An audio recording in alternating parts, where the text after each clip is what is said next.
ایک امریکی جس نے عراقی صدر صدام حسین کی پھانسی دیکھی، اس کا آنکھوں دیکھا حال آج ہم اس ویڈیو میں بتانے جا رہے ہیں۔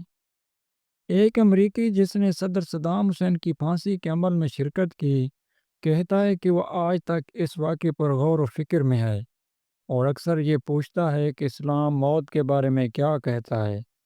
اس نے کہا، صدام ایک ایسا شخص ہے جو احترام کے لائق ہے۔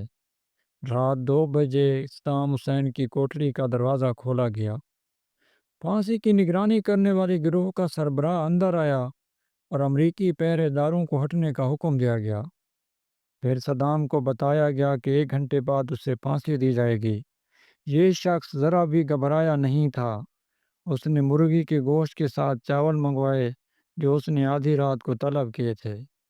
پھر شہد ملا گرم پانی کئی پیالے پیے۔ یہ وہ مشروب تھا جس کا وہ بچپن سے عادی تھا۔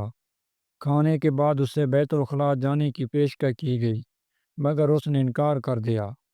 رات 2:30 بجے صدام حسین نے وضو کیا، ہاتھ منہ اور پاؤں دھوئے اور اپنے لوہے کے بستر کے کنارے بیٹھ کر قرآن مجید کی تلاوت کرنے لگے۔ ماشاء اللہ، یہ قرآن انہیں ان کی اہلیہ نے بطور تحفہ دیا تھا۔ اس دوران پھانسی دینے والی ٹیم پھانسی کے پھندے اور تختے کا جائزہ لے رہی تھی۔ ادھر یہ جوان، یہ مرد مجاہد قرآن مجید کی تلاوت کر رہا تھا۔ 2:45 بجے مردہ خانے کے 2 افراد تابوت لے کر آئے اور اسے پھانسی کے تختے کے پاس رکھ دیا۔ 2:50 پر صدام کو کمرہ پھانسی میں لایا گیا۔ وہاں موجود گواہان میں جج، علماء، حکومتی نمائندے اور ایک ڈاکٹر شامل تھے۔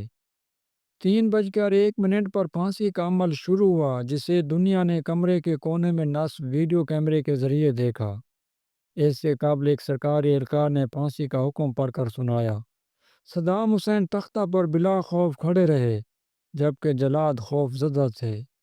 کچھ کانپ رہے تھے اور بعض نے اپنے چہرے نقاب سے چھپا رکھے تھے، جیسے مافیا یا سرخ بریگیڈ کے افراد ہوں۔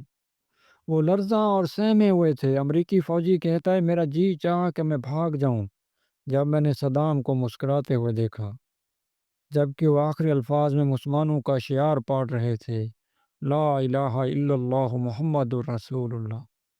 میں نے سوچا کہ شاید کمرہ بارودی مواد سے بھرا ہوا ہے اور ہم کسی جال میں پھنس گئے ہیں، کیونکہ یہ ممکن ہی نہیں لگتا تھا کہ کوئی شخص اپنی پھانسی سے چند لمحے پہلے مسکرا دے۔ اگر عراقی یہ منظر ریکارڈ نہ کرتے تو میرے امریکی ساتھی سمجھتے کہ میں جھوٹ بول رہا ہوں، کیونکہ یہ ناقابل یقین عمل تھا۔ لیکن راز یہ ہے کہ اس نے کلمہ پڑھا اور مسکرایا۔ میں یقین دلاتا ہوں کہ واقعی مسکرایا، جیسے اس نے کوئی ایسی چیز دیکھی ہو جو اچانک اس کے سامنے ظاہر ہو گئی ہو۔ پھر اس نے مضبوط لہجے میں کلمہ دوبارہ کہا، جیسے کوئی غیبی طاقت اسے کہلا رہی ہو۔ صدام حسین کے بارے میں مزید چند حقائق جو میں آپ کو بتاتا ہوں اس ویڈیو میں۔ وہ پہلا حکمران تھا جس نے اسرائیل کے شہر تل ایبک میں میزائل برسائے۔ اس نے یہودیوں کو خوف زدہ کر دیا کہ وہ بلیوں کی طرح بنکروں میں چھپ گئے۔ وہ جنگوں میں بھی عرب قومیت کے نعرے لگاتا تھا۔ اس نے جائزے کا یاد ہے جب میں نے تمہیں معاف کیا تھا حالانکہ تمہیں پھانسی کی سزا سنائی گئی تھی۔ جج گھبرا گیا اور استعفیٰ دے دیا۔ پھر رؤف کو لایا گیا۔